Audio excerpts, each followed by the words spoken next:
Warning. Broken simulation. Broken simulation. Johnny, did I tell you why I think aliens probe our butts? Did I tell you that last week? I feel like I might have.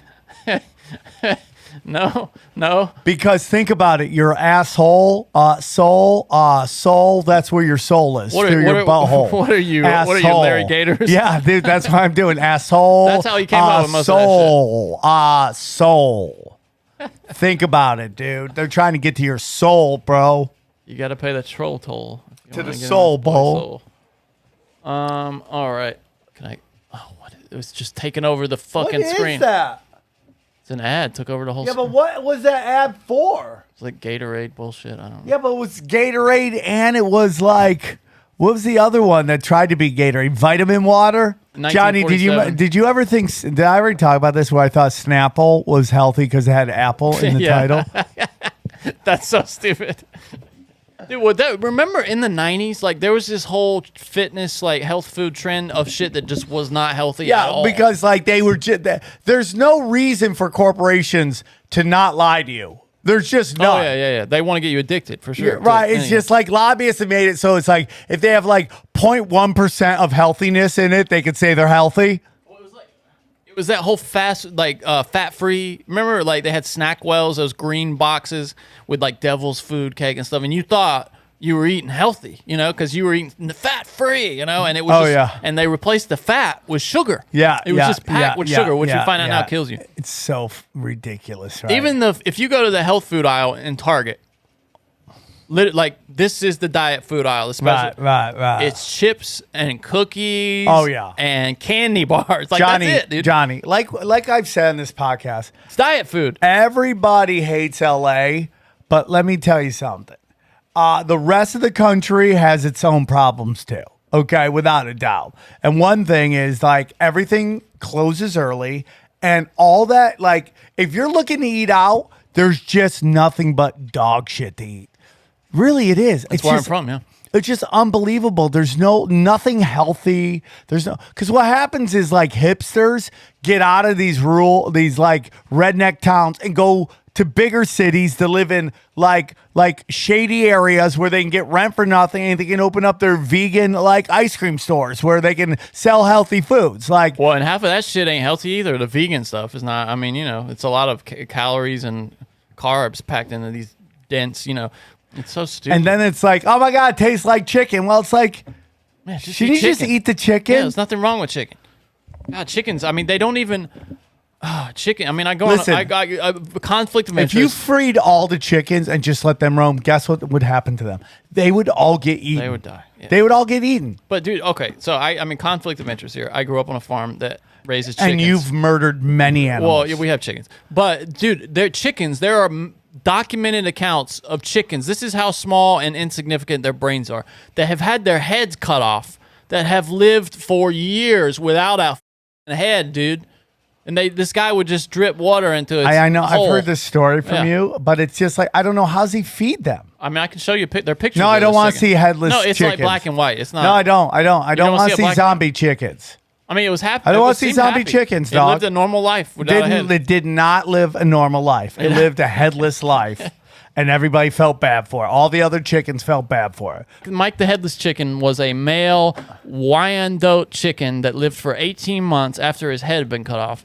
After the loss of his head, Mike, and this is from Wikipedia, Mike achieved national fame until his death in 1947. In Fruita, Colorado, an annual Mike the Headless Chicken Day is held every May.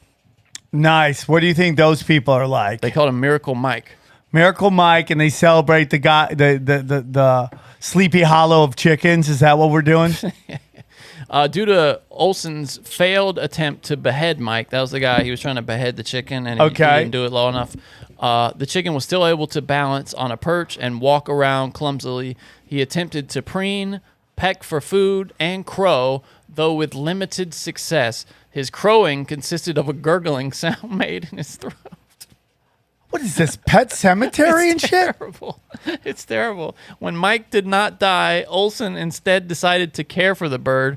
He fed it a mixture of milk and water via an eyedropper and gave it small grains of corn and worms. This is like every like movie where like the kidnapper suddenly feels bad for the kidnapped and like tries to save them, right? It's so gross. That's like every movie. And like what did he just like, have you ever heard that like people who lose an arm or lose a leg, they feel the leg Phantom forever? limb syndrome, yeah. So this thing had phantom head.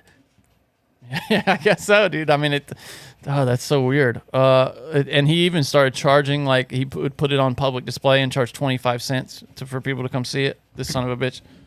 Really? Yeah. Back then, 25 cents is a lot of money. Oh yeah, it said he made what would be equivalent to $55,000 these days. Mike was valued at $10,000, the equivalent of $121,000 in modern money. So. Damn, would you sell your headless chicken for $120,000? You're fucking A right, I would. Yeah, absolutely. Johnny, why aren't you at the farm just cutting off heads, seeing trying to get it right, trying to get it perfect? You get PETA'd right now. You couldn't do that today. They used to, dude. People were hard back in like the 50s and even earlier than that. They didn't give a shit. Like somebody had their head cut off, they didn't care. Don't you think up to about 1990? Freak shows. I mean, they called people freaks and just laughed at them. I mean, oh look, this chick's got a beard, charging for it. Yeah, and also, dude, it's like, hey, dude, look at this guy. He's 200 pounds, right? And you're like, now today he'd just be like a regular guy. Or like the world's tiniest woman. Like when I was a kid, I remember going to the state fair and they would have this little house and they'd be like, do you want to see the world's tiniest woman? And she was just at a state fair, dude. I want to see if she's still around. Oh, here we go. New Jersey State Fair, 2011. We got some video here. But Johnny, that wasn't that long ago. You act like. Oh, I know, dude. That's little Linda. Look at, see how they set it up outside? Like, you want to see this freak, this tiny little bitch? World's smallest lady, funny, New Jersey Fair. Look at this. I want my money back. It's just a midget. Look, she doesn't even look how sad she looks. She just looks bored. This is so depressed. She looks so bored. I mean, that's your job. She's like people. Can you believe that that's still going on 10 years ago? They're just charging to look at a midget. That's what that is. But she's not even that little. I know. Like, I wonder if they were like, hey, Linda, listen, we've noticed you've gained a few pounds. It's the littlest person. You know, you get that, right? Not the fucking fattest midget. That's how they should sell it. The fattest midget. Yeah. Linda, the fat fucking midget.